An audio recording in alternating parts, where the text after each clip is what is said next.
मुंबईत विविध क्षेत्रात भरीव कार्य करणाऱ्या महान सेवाभावी व्यक्तींचा सत्कार करण्यासाठी फ्री प्रेस जर्नलनं काल एका कार्यक्रमाचं आयोजन केलं होतं. शिक्षणाचा मार्ग सुकर करण्यासह आरोग्य समस्या सोडवणं आणि गरिबी, मानवी तस्करी अशा समस्या हाताळण्यापर्यंत विविध क्षेत्रात काम करणाऱ्या व्यक्तींना एंजल्स ऑफ मुंबई या पुरस्कारानं गौरवण्यात आलं. बौद्धिक असमर्थ व्यक्तींसाठी काम करणाऱ्या अर्चना चंद्रा, वारसा संवर्धक अतुल कुमार, विनामूल्य नळ दुरुस्ती करून लाखो लिटर पाणी वाचवणारे आबिद सुरती आणि भटक्या कुत्र्यांसाठी काम करणारे अबू दारस यांचा यात समावेश होता. यावेळी कॅबिनेट मंत्री मंगलप्रभात लोढा यांनी या उपक्रमाचं कौतुक केलं.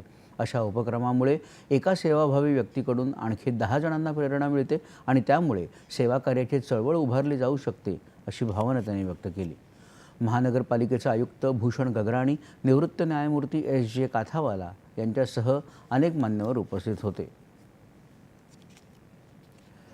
भारतीय स्नूकर खेळाडू पंकज अडवाणीनं 14व्या आशियाई स्नूकर स्पर्धेचं